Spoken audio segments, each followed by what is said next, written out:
Itulah yang kami rindukan Tuhan. Kami bergerak senantiasa di dalam tumbuhan Tuhan dalam hidup kami. Kami butuh Engkau senantiasa ya Bapa. Kami butuh Engkau hadir, Engkau yang memberi kekuatan, Engkau yang melindungi, Engkau yang menolongkan. Kami butuh Engkau Tuhan Yesus senantiasa dalam hidup kami. Terima kasih Bapak di surga untuk pagi hari ini. Kami bersyukur Tuhan, pagi hari ini kami boleh datang beribadah kepada Tuhan, menyembah, memuji Engkau ya Tuhan Yesus. Terima kasih karena ibadah pagi hari ini kami semua yang lemah dikuatkan, yang susah hatinya dihibur, bahkan yang sakit pulang dengan kesembuhan dari Tuhan. Terima kasih Bapa di surga. Sebentar kami akan mendengar firman Tuhan pagi hari ini. Berbicaralah bagi kami Tuhan, kami siap mendengarkannya. Dalam nama Tuhan Yesus, kami hancurkan segala bentuk pekerjaan iblis yang mencoba menghalang-halangi kami untuk konsentrasi kepada Tuhan. Kami hancurkan itu di dalam nama Tuhan Yesus. Tuhan terima kasih Bapa. Terpujilah Engkau Tuhan, mulialah nama-Mu. Di dalam nama Tuhan Yesus kami sudah berdoa dan mengucap syukur. Haleluya. Mari yang percaya berkata amin. Silakan duduk saudara. Shalom. Shalom. Ada sukacita? Amin ya. Bapak Ibu Saudara dikasih oleh Tuhan, ketika kita mendengar berita-berita akhir-akhir ini, ya seperti yang mungkin sebagian besar sudah pernah dengar kasus COVID yang baru yang di India, yang sungguh menewaskan banyak orang. Bahkan ada berita kemarin katanya di Kepri sudah ada yang kena dengan COVID yang sama. Nah, Bapak Ibu Saudara dikasih oleh Tuhan, ketika Bapak Ibu Saudara mendengar hal ini, apa respon? Ya. Ketika Bapak Ibu Saudara mendengar ada satu bahaya yang sedang mengancam, ada suatu malapetaka yang sedang terjadi, apa sikapmu? Ya. Kalau si Daniel mendengar itu, kira-kira bagaimana? Kau Daniel? Takut? Biasa aja Pak. Biasa aja ya? Biasa aja. Ya kan? Walaupun sudah ditonton mungkin di India banyak sekali orang meninggal, ya. Dan masih saya lihat mungkin saja mereka sudah mengkremasi keluarganya masing-masing karena tidak cukup waktu lagi, karena mungkin sudah kelelahan atau kewalahan pemerintah untuk menangani hal itu. Nah, ketika orang mendengar bahaya seperti ini, ketika orang mendengar malapetaka sedang terjadi, ya, mungkin banjir atau gempa bumi, biasanya respons orang itu takut. Takut. Kenapa? Karena memang manusia ini tidak berdaya tanpa Tuhan. Ya. Tanpa Tuhan kita tidak berdaya. Manusia pada umumnya adalah pribadi yang penakut. Manusia pribadi yang penakut. Makanya kita digambarkan sebagai domba. Domba katanya adalah makhluk yang paling lemah. Ya, domba adalah makhluk paling lemah di dunia ini. Dia tidak ada senjata untuk melindungi dirinya. Ya, dia tidak ada senjata. Dan dia kalau berjalan, katanya kalau sudah berjalan dia akan terus jalan. Dan biasanya dia bisa jatuh ke jurang. Kalau tidak ada yang menolong dia, maka dia akan mati di situ. Sama seperti itu gambaran kita sebagai orang yang percaya kepada Tuhan. Makanya kita digambarkan sebagai domba. Kalau makhluk-makhluk lain, dia punya senjata. Coba nyamuk, ya kan? Nyamuk walaupun kecil sekali, tapi dia punya racun yang bisa membunuh orang. Makanya ada penyakit malaria namanya, bisa membunuh orang sampai mati. Tapi domba, dia tidak bersenjata. Yang dia butuhkan adalah gembala. Yang dia butuhkan, satu-satunya yang domba butuhkan adalah seorang gembala yang bisa melindungi dia dari setiap mara bahaya, dari setiap serigala atau mungkin singa. Domba ini gembala inilah yang dibutuhkan oleh domba ini. Makanya Bapak Saudara yang dikasih oleh Tuhan, Tuhan adalah gembalaku, kata Daud. Amin. Tuhan adalah gembalaku, aku tidak takut bahaya, sebab Engkau menyertai aku. Amin. Amin. Aku tidak takut karena ada Tuhan yang menyertai saya dalam hidup ini. Ya. Bapak Saudara yang dikasihi oleh Tuhan, itu sebabnya pagi hari ini saya mau sampaikan, kita butuh Tuhan dalam hidup kita. Amin. Kita membutuhkan Tuhan dalam segala hal. Jangan Bapak Saudara merasa tidak butuh Tuhan. Tuhan itu adalah segalanya bagi kita. Amin. Tuhan adalah segalanya bagi kita. Kita membutuhkan Dia dalam segala hal di dalam kehidupan kita. Baik di dalam rumah tangga kita, baik dalam perjalanan kita, baik di dalam karir kita, baik dalam segala aspek kehidupan kita. Kita membutuhkan namanya Tuhan. Kita butuh mutlak Tuhan dalam hidup kita. Makanya kita datang pagi hari ini karena kita butuh Tuhan, salah satunya. Amin. Saudara butuh Tuhan? Iya. Kita ini makhluk yang lemah, yang butuh perlindungan, butuh pertolongan, butuh kekuatan. Dan itu kita semua dapat itu dari Tuhan. Bapak Saudara yang dikasihi oleh Tuhan, mari kita membuka Alkitab kita dari Mazmur pasal yang ke-46.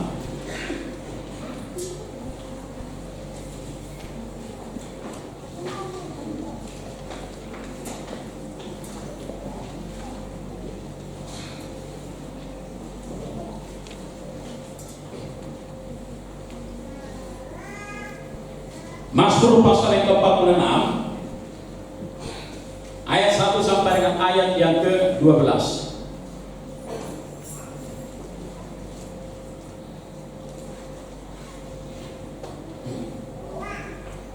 Ya, kita akan baca mulai dari ayat 2 saja ya, sampai ayat 12. Kita baca bersama-sama. Saya ayat yang pertama, ayat yang kedua, nanti dilanjut dengan Bapak Saudara ayat yang ketiga sampai ayat 12. Kita berganti-gantian membacanya. Ketika kita selesai baca, kita katakan amin sama-sama. Amin. Ya. Ayat 2, Allah itu bagi kita tempat perlindungan dan kekuatan, sebagai penolong dalam kesesakan, sangat terbukti. Katakan amin. Amin. Ya. Sekalipun bumi berubah, sekalipun gunung-gunung goncang di dalam laut. Amin.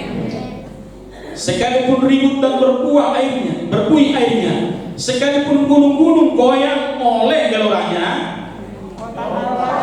kediaman Allah disukakan oleh aliran-aliran sebuah sungai. Allah ada di dalamnya. Kota itu tidak akan goyang. Allah akan menolongnya menjelang pagi.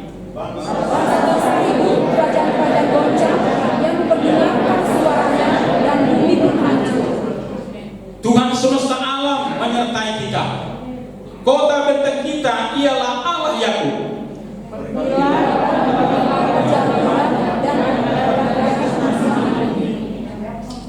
Yang menghentikan peperangan sampai ke ujung bumi, yang mematahkan busur panah, menumpukan tombak, membakar kereta-kereta perang dengan api. Aku ditinggikan di antara bangsa-bangsa, ditinggikan di bumi. Tuhan semesta alam menyertai kita. Kota benteng kita ialah Allah Yakub. Katakan amin. Amin. Puji Tuhan. Bapak Saudara dikasihi oleh Tuhan, saya beri tema khotbah pagi hari ini, jangan takut. Jangan takut. Kepada orang yang penakut, kita perlu memberi semangat bagi dia dan berkata, jangan takut. Kepada jemaat yang di GKRI Timur 5, saya mau sampaikan pagi hari ini, jangan takut. Amin. Menurut penafsiran, kata jangan takut katanya ada tercatat di Alkitab sebanyak 365 kali. 365 kali ada kalimat jangan takut dicatat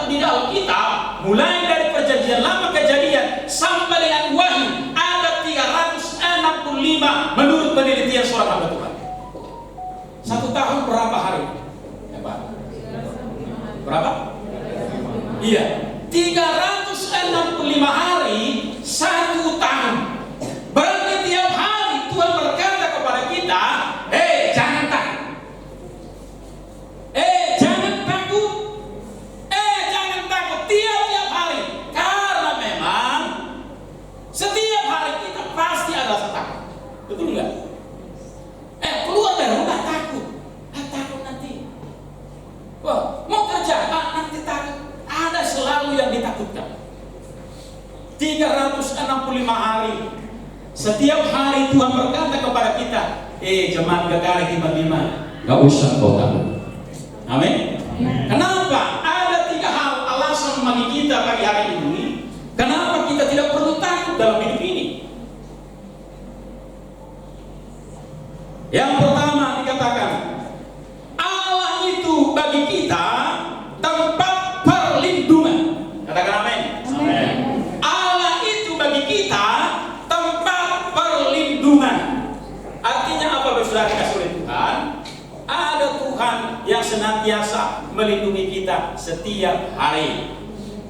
Ada Tuhan yang menjaga hidupmu 24 jam 1 hari. Tiap detik, tiap jam kau dijaga, kau dilindungi oleh Tuhan. Amin.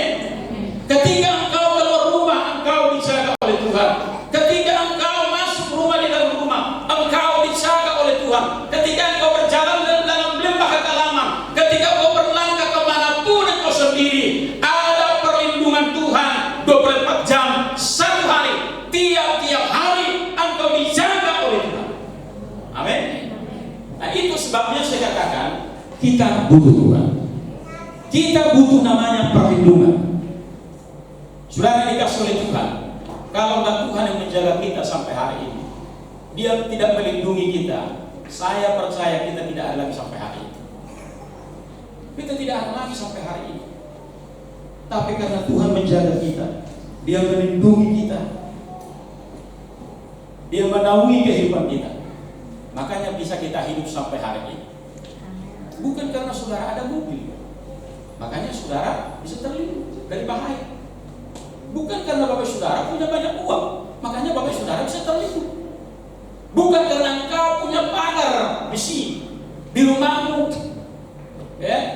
engkau terlindung. Dulu waktu masih kita di gereja lama, itu besi itu dibongkar pencuri, dibongkar juga dia, kehilangan juga dia di situ. Ada orang naik motor pakai helm tabrakan mati juga. Ada orang kemana-mana bawa contohnya perlindungan ke apapun itu, tapi ketika terjadi kecelakaan bisa juga terjadi kematian. Satu-satunya yang bisa menjaga keselamatan kita 100% hanya Tuhan. Katakan amin. Hanya Yesus yang bisa menjaga, melindungi kita. Saya pernah sudah kesaksian mungkin. Suatu saat saya pulang dari rumah kawan, saya pulang tidur, ini sudah lama sekali. Saya pulang naik sepeda. Tiba-tiba di tengah jalan, saya punya pikiran lagi, mau pergi ke tempat kawan saya yang lain. Saya sudah lihat ke belakang. Saya sudah lihat ke belakang, tidak ada kendaraan yang datang dari belakang. Tapi tiba-tiba ketika saya sudah belok, rupanya ada seorang ibu-ibu bawa motor, ditabraknya saya. Ditabrak, yang luar biasanya sepedanya tertampak, saya jatuh ke aspal itu. Tapi saya merasa pada saat itu, saya jatuh ke tilam. Betul? Saya merasa jatuh ke tilam. Gak terjadi sakit kepala saya, bayangkan ini. Ada seorang hamba Tuhan kemarin kan jatuh di kamar mandi katanya, mati kan? Kepalanya kan kena ketembak, ke lantai, mati. Tapi saya ditabrak orang, sepeda tercampak, rusak sepeda saya. Motor ibu itu kempes bannya. Saya jatuh ke belakang begini, tapi saya merasa seperti ada yang menatang saya, dan saya merasa seperti jatuh ke tilam. Tidak terjadi apa-apa. Ibu itu takut. Bapak ini begini-begini, saya udah ada tadi ini begini, saya bilang. Dia takut, kenapa? Menurut hukum kan, justru kendaraan yang besar Ya selalu disalahkan daripada sepeda kan? Nah itu dia. Ya takut. Akhirnya dia pergi. Saya pun pergi. Tapi saya tidak merasa sedikit pun kecelakaan di dalam kepala saya. Tidak merasa sakit pun sedikit pun.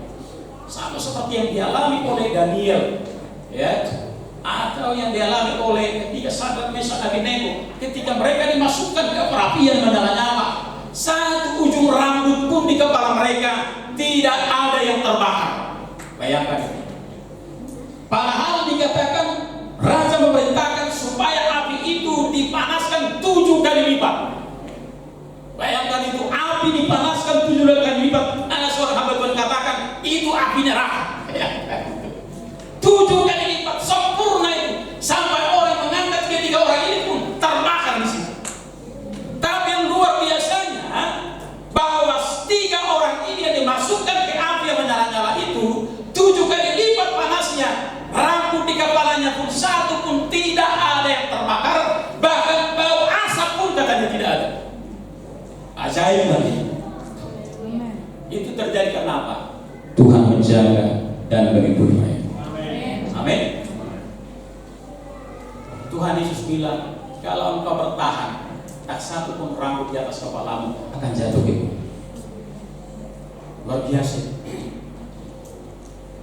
Tuhan melindungi kita. Bahkan bukan hanya perlindungan dari kecelakaan, dari bahaya maut. Tapi Mazmur pasal yang ke-91, coba dulu kita baca ayat yang terkenal ini. Mazmur 91 ayat 1 sampai 6.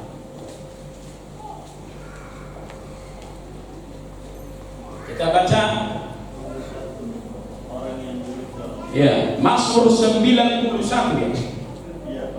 Ya, Mazmur 91, bukan 90 ya. Ya, Mazmur 91 ayat 1 sampai 6. Kita baca bersama-sama. 1, 2, 3 ya. Orang yang duduk dalam lindungan yang maha tinggi dan bermalam dalam naungan yang maha kuasa akan berkata, mana ayatnya mana? Tampilkan mana? Ayat 1 sampai 6. Oke. Akan berkata kepada Tuhan, tempat perlindunganku dan guru pertahananku, Allahku yang kupercayai. Terus, sungguh dialah yang akan melepaskan engkau dari jarak penangkap burung, dari penyakit sampar yang busuk. Terus, dengan kapaknya ia akan menduduki engkau di bawah sayapnya. Engkau akan berlindung. Kesetiaannya adalah perisai. Saya dapat tengok. Engkau tak usah takut terhadap kedahsyatan malam, terhadap panah yang terbang di waktu siang, terhadap penyakit sampar yang berjalan di dalam gelap, terhadap penyakit menular yang mengamuk di waktu petang. Amin. Terhadap penyakit sampar yang berjalan di dalam gelap, terhadap penyakit menular yang mengamuk di waktu siang. Bapak saudara yang dikasih oleh Tuhan, gak usah takut terhadap namanya penyakit. Mau penyakit apapun itu, gak usah takut. Bukan hanya penyakit sampar yang berjalan di dalam gelap katanya, tapi penyakit-penyakit yang lain pun, yang namanya penyakit selalu itu menakutkan. Ya, saya pernah mengikuti ada seminar di Batam Center. Pembicaranya itu dokter dari Malaysia. Dia memang bukan orang percaya. Ya, dia katakan ada 2 jenis penyakit yang tidak mungkin sembuh. Ketika saya mendengar itu, sedikit agak ciut juga saya. Ya. Ada 2 penyakit yang tidak mungkin disembuhkan secara medis, secara kedokteran. Saya nggak usah bilang di sini. Tapi saya sudah melihat ada hamba Tuhan yang punya karunia mujizat. Orang yang seperti ini, bahkan orang yang sudah mau mati pun, ketika didoakan kuasa Tuhan dinyatakan bisa dia sembuh dari penyakit itu. Katakan amin. Jadi tidak ada perlu kita takut penyakit apapun di dalam hidup ini. Kita nggak usah takut. Karena apa? Ada Tuhan yang sanggup untuk menyembuhkan kita. Amin. Dikatakan nggak usah engkau takut terhadap penyakit sampar yang berjalan di dalam gelap. Tidak kelihatan, saudara. Penyakit virus sekarang ini itu tidak kelihatan. Tidak kelihatan. Ini kadang-kadang kita digoku katanya. Kalau kelihatan, padahal kecil sebanyak virus kan. Tapi karena dia nggak kelihatan, itu mematikan. Nah, itu bisa membuat orang jadi takut. Tapi malam pagi hari ini, saya mau sampaikan firman Tuhan ini. Tuhan Yesus bilang, engkau jangan takut. Terhadap penyakit apapun, enggak usah kau takut. Amin. Coba kita buka dulu Matius pasal yang ke-10 ayat 1. Matius pasal 10 ayat 1.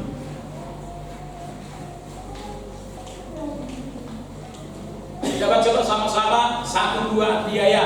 Yesus memanggil ke-12 muridnya dan memberi kuasa kepada mereka untuk mengusir roh jahat dan untuk melenyapkan segala penyakit dan segala kelemahan. Bayangkan itu. Tuhan Yesus memanggil ke-12 muridnya. Siapa di sini murid Tuhan? Ya, kita semua adalah murid Tuhan. Amin. Murid Tuhan orang yang percaya kepada Tuhan, diberi kuasa katanya untuk mengusir roh jahat dan untuk melenyapkan segala penyakit. Bayangkan itu. Melenyapkan segala penyakit. Tak ada penyakit yang tidak bisa dilenyapkan di dalam nama Tuhan Yesus. Amin. Tidak ada penyakit yang tidak bisa dilenyapkan. Kalau menurut dokter itu tidak mungkin. Ya. Itu tidak mungkin. Tapi bagi Tuhan segala sesuatu mungkin. Amin. Jadi nggak usah takut. Kalau saya sudah diponis dokter, saya ini, aduh biasa, saya udah begini udah takut dia. Bahkan mungkin sudah diponis, kau hanya tinggal 2 bulan lagi, 2 hari lagi. Suatu saat ada seorang hamba Tuhan yang pernah dengan bersaksi seperti ini. Suatu saat ada satu keluarga, si suaminya, kalau dia datang ke gereja paling tidak mau. Sampai dia mengusir istrinya, dia kumpuli semua tas-tasnya, baju-bajunya. Kau di gereja aja kau tinggal. Karena istrinya begitu setia dengan Tuhan, dia begitu rajin melayani Tuhan, sehingga hampir hari-harinya ada di gereja. Sampai suaminya marah, kau pergi saja, dikumpulin kayak kau tinggal di gereja saja. Bayangkan itu. Tapi cara Tuhan itu luar biasa. Suatu saat suaminya kena penyakit, dan ketika dibawa ke dokter, dia masuk ruang ICU dan sudah divonis ini tidak mungkin disembuhkan.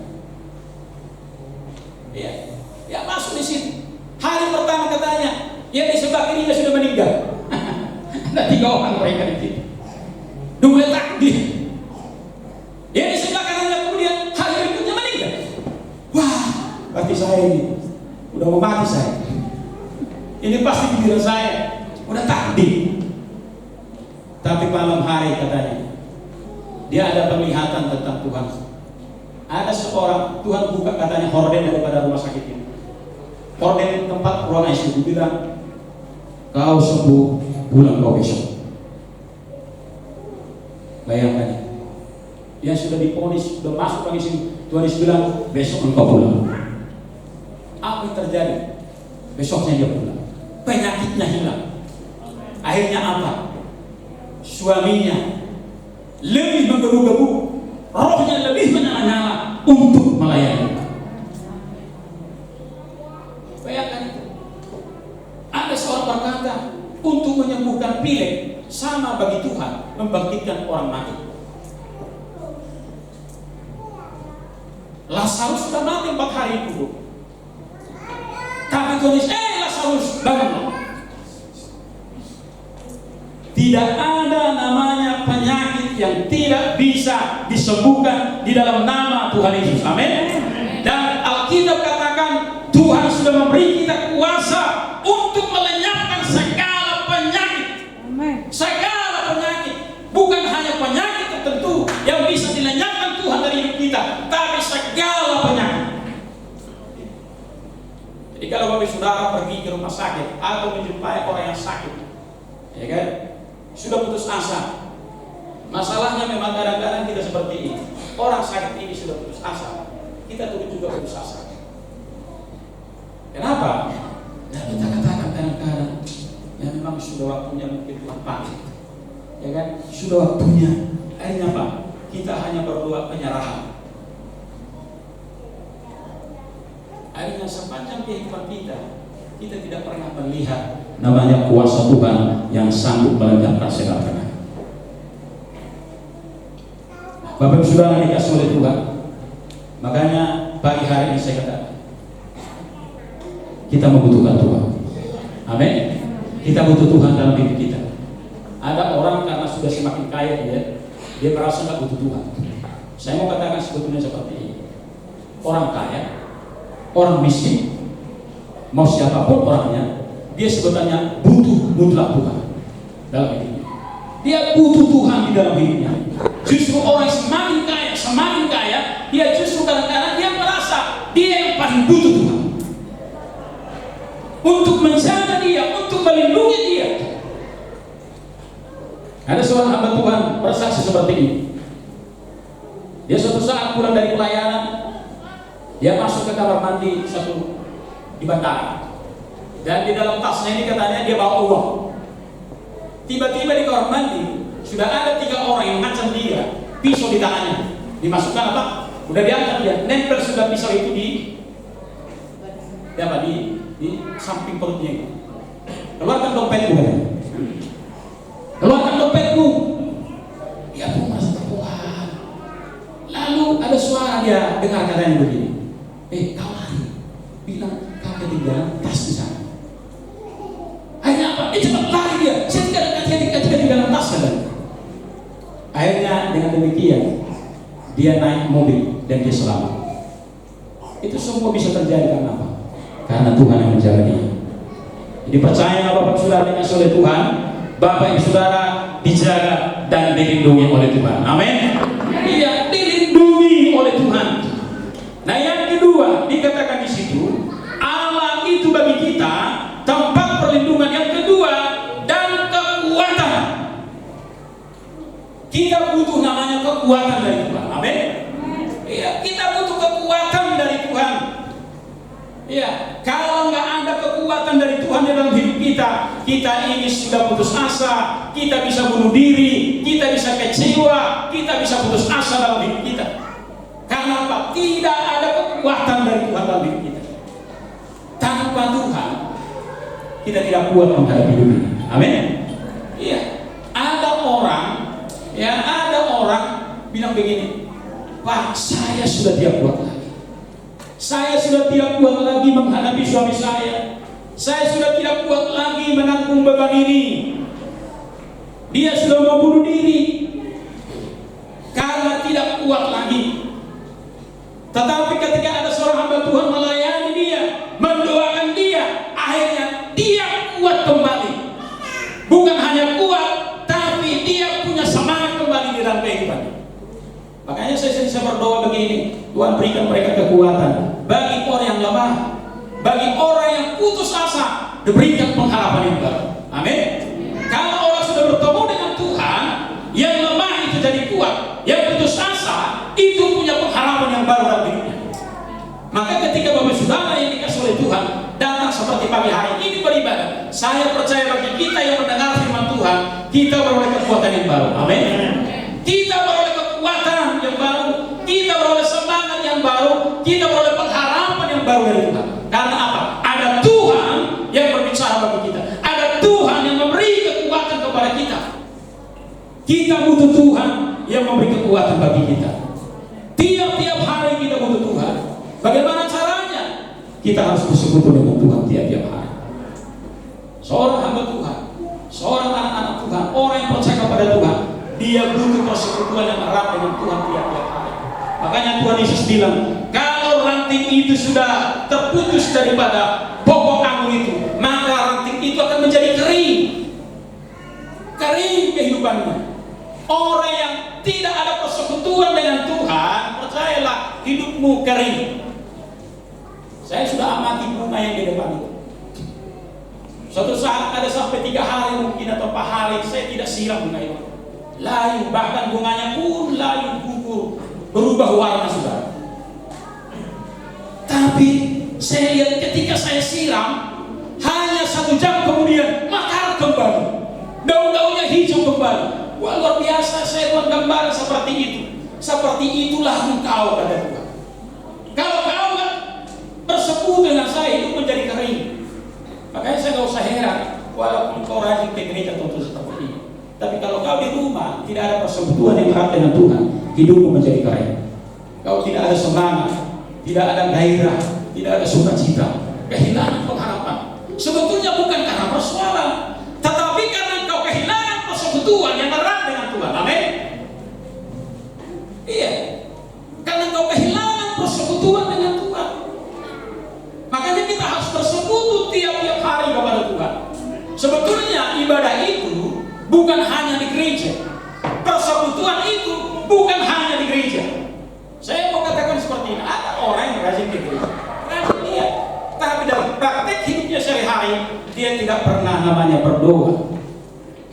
Waktu makan aja dia berdoa. Tuhan terima kasih untuk makan minuman ini dalam nama Tuhan Yesus. Selain itu tidak ada, makanya dia lemah, putus asa. Itu orang-orang yang bisa ke gereja.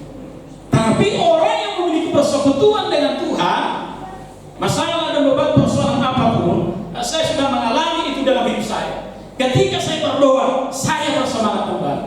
Ketika saya diurapi, dijamah oleh Tuhan, saya beroleh kekuatan yang baru. Jadi persekutuan dengan Tuhan itu mutlak. Kita jalan dalam hidup kita. Amin. Sama seperti HP itu kan, HP. Ya. Kalau sudah lobet, biasanya full dulu dia kan. Makin lama makin habis. Ya kan? Ada tulisan lobet. Kita harus charge kembali. Kita harus sambungkan dia dengan listrik. Baru dia kembali penuh. Seperti itulah kehidupan kita dengan Tuhan. Walaupun kita sudah melayani bisa urapan itu masih berkurang. Makin berkurang, makin lemah. Kita harus charge kembali hidup kita bersama dengan Tuhan. Amin. Chargelah hidupmu dengan Tuhan. Iya. Supaya apa? Ada kekuatan. Iya. Jadi nggak usah heran. Ada juga yang sudah melayani, pulang, ya kan? Kalau di gereja mungkin sepertinya nggak kelihatan semangat. Tapi coba lihat kehidupannya sehari-hari. Dia semangat. Jangan hanya di gereja. Sebetulnya saya katakan ke gereja itu hanya sebenarnya buah efek daripada hubungan kita dengan Tuhan tiap-tiap hari. Amin. Betul. Kalau hubungan kita dengan Tuhan beres, dekat dengan Tuhan, persekutuan kita erat dengan Tuhan, saya yakin orang seperti ini akan antusias datang beribadah. Amin. Dia pasti semangat untuk melayani Tuhan. Dia pasti gairah di dalam kehidupan. Makanya setiap Sabtu, setiap hari Selasa itu sebenarnya hanya sedikit dari apa yang bisa kita lakukan untuk Tuhan dalam bersekutu dibanding dengan tiap-tiap hari hidup kita di rumah. Ya. Kita membutuhkan Tuhan. Kita membutuhkan kekuatan dari Tuhan. Amin. Iya. Tanpa Tuhan kita ini lemah. Tidak ada berdaya. Ya, kita tidak berdaya. Kita coba dulu buka Yesaya 40 ayat 29. Yesaya 40 ayat 29. Kita baca bersama-sama 1, 2, 3 ya. Dia memberi kekuatan kepada yang lelah dan menambah semangat kepada yang tidak berdaya. Amin. Dia memberi kekuatan kepada yang lelah dan menambah semangat kepada yang tiada berdaya. Kita ini tidak berdaya, saya katakan. Tanpa Tuhan kita ini lelah, capek dalam hidup ini. Ya, orang yang capek, yang lelah butuh kekuatan. Amin. Orang yang tidak berdaya butuh kekuatan, dan itu hanya kita dapat di dalam Tuhan.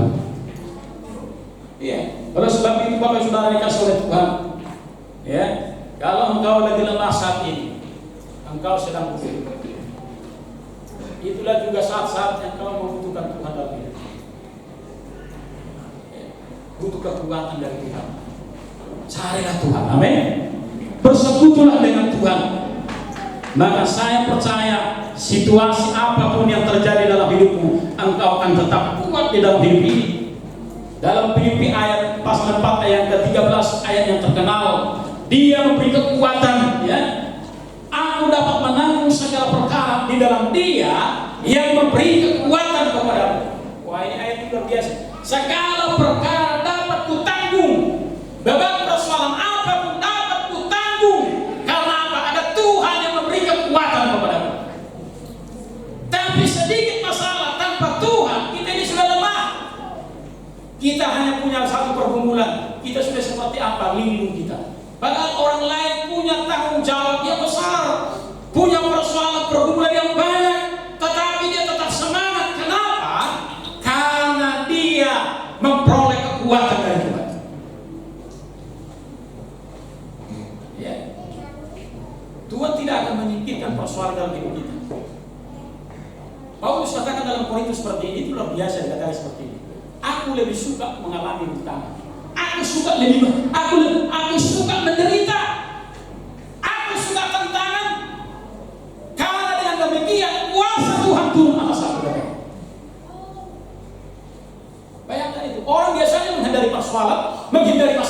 Tetapi Paulus tidak. Dia lebih suka dengan hal itu. Biar aja itu terjadi. Karena ketika aku lemah, aku kuat, kata Paulus. Persoalan itu karena membuat kita lemah. Makanya kita lari kepada Tuhan.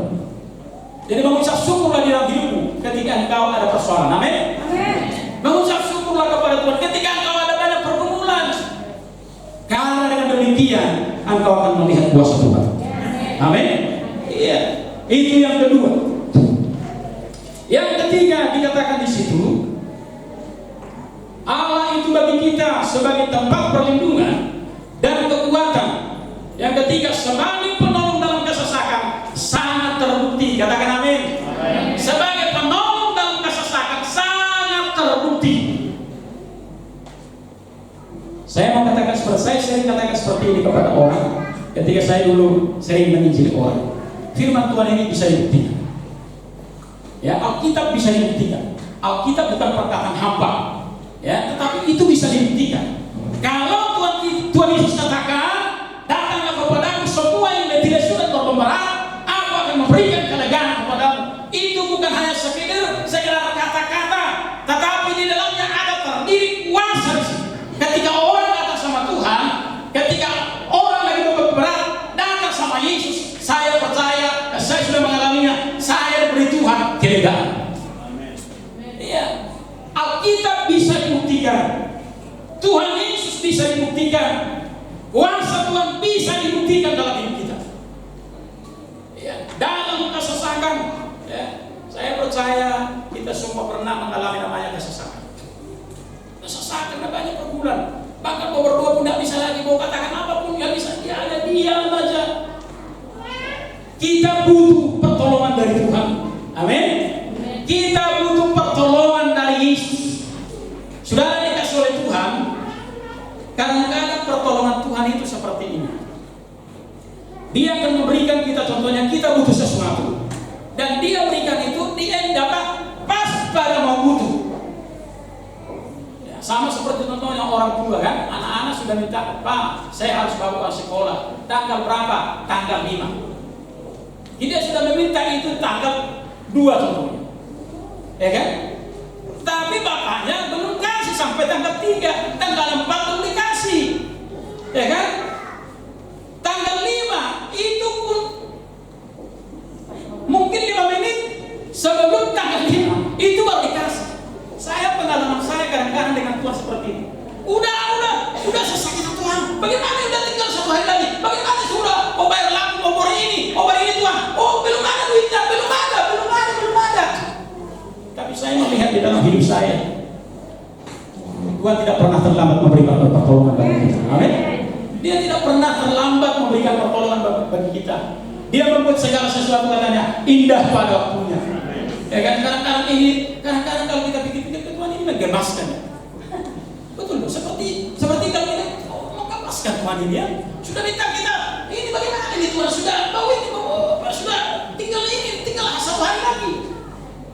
Tapi kadang-kadang ketika kita praktek dalam kehidupan, ya, seperti anak-anak tadi, kita sebagai orang tua udah meeting tanggal 5 mau dibayar, ya kan? Baru 1 jam sebelum tanggal 5-nya, 1 jam sebelum baru kita kasih. Nah seperti itu juga kan? Kenapa Tuhan harus berbuat seperti itu? Ya, saya mau katakan seperti itu. supaya kita tetap belajar percaya sama Tuhan. Ya kan? Supaya kita tetap percaya kepada Tuhan.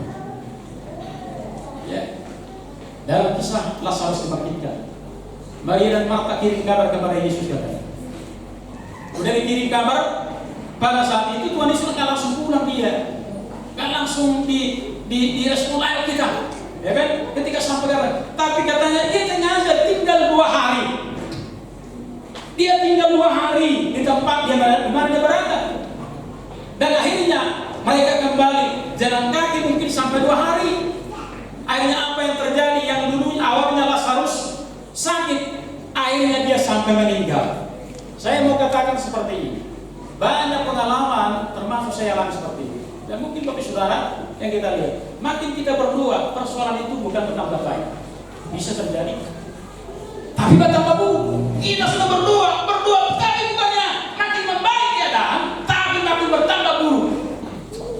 Lazarus yang awalnya sakit, akhirnya dia meninggal. Sampai mata Tuhan bilang, Tuhan, kata si Marta, kalau engkau ada di sini, pastilah si Lazarus ini tidak akan mati. Ya. Tapi Tuhan Yesus katakan, jika engkau percaya, engkau akan melihat kemuliaan. Amin. Iya. Jadi artinya apa? Pertolongan Tuhan itu tidak akan pernah terlambat dalam hidup kita. Amin.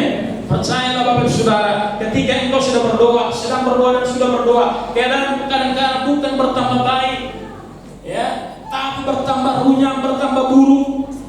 Tapi di sisi lain Tuhan engkau memberikan kekuatan dan juga Tuhan sedang melatih kesabaranmu untuk menanti janji Tuhan. Makanya kita katakan, aku menanti-nantikan Tuhan. Kita sedang menanti-nantikan pertolongan Tuhan dalam hidup kita. Amin. Kita butuh namanya kesabaran untuk menantikan pertolongan Tuhan dalam hidup kita. Dan percayalah kata kita di sini bahwa sebagai penolong dalam kesesakan itu sangat terbukti. Amin. Iya. Jadi nggak usah takut. Kalau engkau sedang butuh sesuatu, kau butuh pertolongan atau apapun itu namanya, ya, percayalah dalam kesesakan pertolongan itu Tuhan itu bisa dibuktikan. Amin. Ya. Jadi kita nggak usah takut dalam hidup ini. Yang pertama, kenapa kita nggak usah takut? Karena ada Tuhan yang melindungi kita. Amin. Yang kedua, karena ada Tuhan yang memberi kita kekuatan. Yang ketiga, karena ada Tuhan yang menolong hidup kita. Jadi Bapak Saudara dikasih oleh Tuhan, kabar apapun, persoalan pun, apapun yang kau alami hari ini, firman Tuhan katakan pagi hari ini, jangan takut. Amin. Mari kita berdoa. Tuhan Yesus, terima kasih, kami bersyukur Tuhan, firman-Mu sudah berbicara bagi kami pada hari ini. Kami tidak perlu takut, karena kami percaya Engkau yang menjaga melindungi kami. Engkau Tuhan yang memberikan kekuatan ketika kami lemah, dan Engkau juga yang memberikan pertolongan bagi kami ketika kami ada persoalan. Terima kasih Bapa di surga, terpujilah Engkau Tuhan firman-Mu pada pagi hari ini. Kami percaya firman-Mu ya dan amin. Engkau berjanji untuk menolong kami, melindungi dan menjaga kehidupan kami sepanjang hidup kami ya Tuhan. Terima kasih Bapa di surga, terpujilah Engkau Tuhan, mulialah nama-Mu. Di dalam nama Tuhan Yesus kami sudah berdoa dan mengucap syukur. Haleluya. Tuhan terima kasih, dan saat ini juga kami akan memberikan persembahan kepada Tuhan. Biarlah semua persembahan yang kami berikan kepada Tuhan, sungguh itu diberkati oleh Tuhan, menyenangkan hatimu dan mempermuliakan Engkau ya Tuhan. Terima kasih Bapa di surga, terpujilah Tuhan, mulialah nama-Mu. Di dalam nama Tuhan Yesus kami akan memberikan persembahan ini. Haleluya. Yang percaya katakan amin.